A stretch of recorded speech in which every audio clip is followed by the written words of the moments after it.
আসসালামু আলাইকুম সুপ্রিয় কৃষিপ্রেমী ফলপ্রেমী কাছে দূরে দেশে প্রবাসে যে যেখান থেকে আমাদের এই ভিডিওটি দেখছেন আপনাদের সবাইকে শুভেচ্ছা ও স্বাগতম জানিয়ে ছোট্ট একটি ভিডিও আপনাদের সাথে একটু শেয়ার করছি। কিছু বিষয় একটু তুলে ধরার জন্যই এই ভিডিওটি শেয়ার করা। তো দর্শক, আপনারা দেখতে পাচ্ছেন আমার কাছে কিছু ফল রয়েছে। তো অনেকেই দেখে বুঝতে পারতেছেন এগুলো কি কি ফল, আবার কেউ হয়তো নাও বুঝতে পারেন। তো আপনাদের সবার জ্ঞাতার্থেই আমরা একটু ফলগুলোর সাথে একটু পরিচিত হব, পাশাপাশি এই ফলগুলো আমরা কিভাবে কালেক্ট করলাম সেগুলো একটু জানাবো এবং এটার রিভিউটাও আমি আপনাদেরকে জানাবো। এই দুটো অ্যাভোকাডো ফল, এটার সাইজটা অনেক বড়। এটা একটাই প্রায় 700 গ্রামের মতো হবে, 700 গ্রামের মতো হবে। এই ফলটা 400 গ্রাম কি 350 গ্রাম হবে, 350 থেকে 400 গ্রাম, আর এইটা 650 থেকে 700 গ্রাম হবে। 800 গ্রামও হইতে পারে, অনেক ওয়েট এটা, এবং এটা সাইজটাও আলাদা। এটা এক জাতের, এইটা আর একটা জাতের। আর এখানে দেখতে পাচ্ছেন 4টা ফল রয়েছে, অনেকটা দেখতে টমেটোর মতো, কিন্তু আসলে টমেটো না, এটা হচ্ছে পার্সিমন। এটা জাপানের জাতীয় ফল পার্সিমন।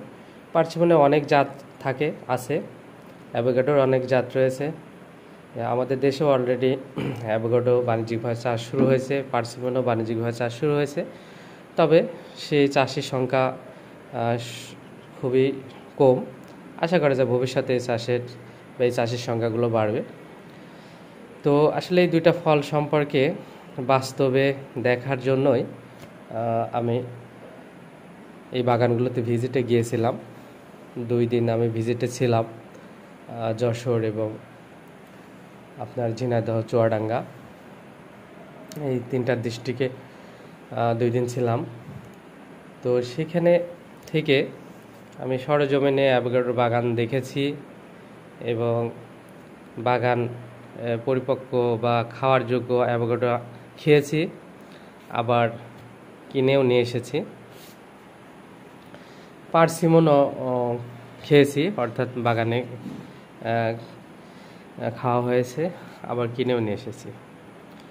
তো আসলে সরেজমিনে দেখা এবং সেখানে খাওয়া এবং কিনে নিয়ে এসে তারপরে নিজের খাওয়া সব মিলায়ে কেমন হয় এটা মোটামুটি বোঝার জন্য আর কি এগুলো কিনে নিয়ে আসা, বাগান ভিজিট করা, এবং এটা বাণিজ্যিক সম্ভাবনা কেমন আছে সেটা নিয়েও বাগান ভিজিট করা। তো আমার কাছে যেটা মনে হয়েছে, অ্যাভোকাডো ফল আমি খেলাম, ফলে কোনো মিষ্টতা নেই, তবে খুবই পুষ্টিকর ফল, হেলদি ফল। এটার চাহিদা, ডিমান্ড গোটা বিশ্বব্যাপী, আমাদের দেশেও চাহিদা রয়েছে এবং বাড়তেছে দিনকে দিন, কারণ যারা স্বাস্থ্য সচেতন তারা এই ফলটা খাবে এবং কারো কাছে এই ফলটা খুব ভালো লাগবে। যেমন আমার কাছে খুবই ভালো লেগেছে।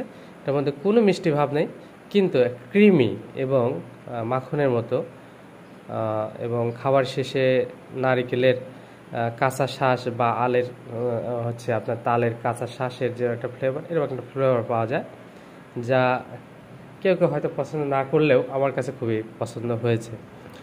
তো আমি আবার নিয়েও এসেছি, 1 কেজি ফল নিয়ে এসেছি কিনে, যে বাসায় খাওয়ার জন্য যে কেমন রিভিউ হয় সেটা দেখব।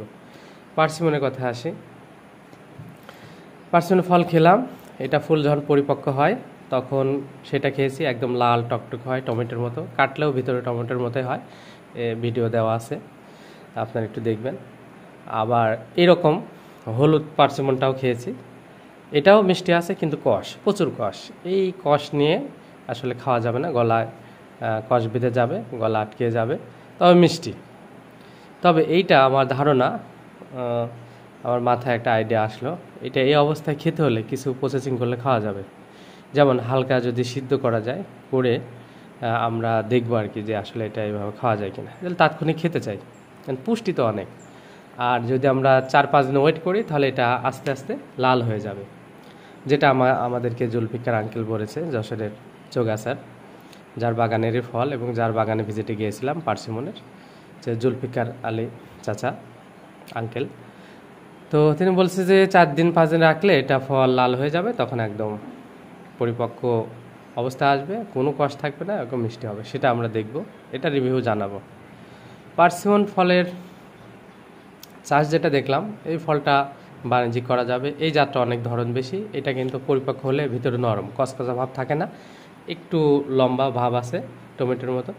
কিছু কিছু জাতের পার্সিমন আছে যেগুলো একদম চ্যাপ্টা এবং আপনার আধা পাকা অবস্থায় খাওয়া যায়, কোনো কষ থাকে না এবং কসকসে ভাব।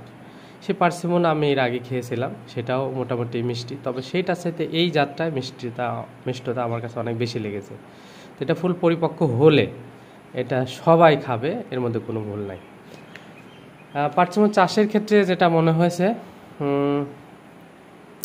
গাছের ফলন আমার কাছে যেটা মনে হলো আর কি, যে প্রতি বছর একই মাপে প্রচুর পরিমাণে হয়তো ধরবে না, এক বছরে প্রচুর ধরবে, পরের বছরে ওই গাছে ফল কম আসবে, এইটা আমার কাছে মনে হয়েছে। এটা আসলে প্রত্যেকটা ফসলের ক্ষেত্রে এরকম হয় কিছু ক্ষেত্রে, তবে ভালো যত্ন নিলে হয়তো বা আপনার প্রতি বছরই ভালো পরিমাণ ধরবে, এটা আমার বিশ্বাস।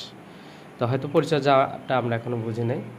দর্শক, ভিডিওটি সংক্ষিপ্ত করতেছে, দীর্ঘিত হয়ে যাচ্ছে, এই জন্য আন্তরিকভাবে দুঃখিত। অ্যাভোকাডো চাষের ক্ষেত্রে যেটা দেখলাম, অ্যাভোকাডো চাষের ক্ষেত্রে 3টা বিষয় খুবই মাথায় রাখতে হবে। আমরা অ্যাভোকাডো বাগানে ভিজিটে গিয়েছিলাম আমাদের হারুনুর রশিদ মুসা স্যারের, ঝিনাইদহ কোটচাঁদপুর কাকমারি গ্রামে।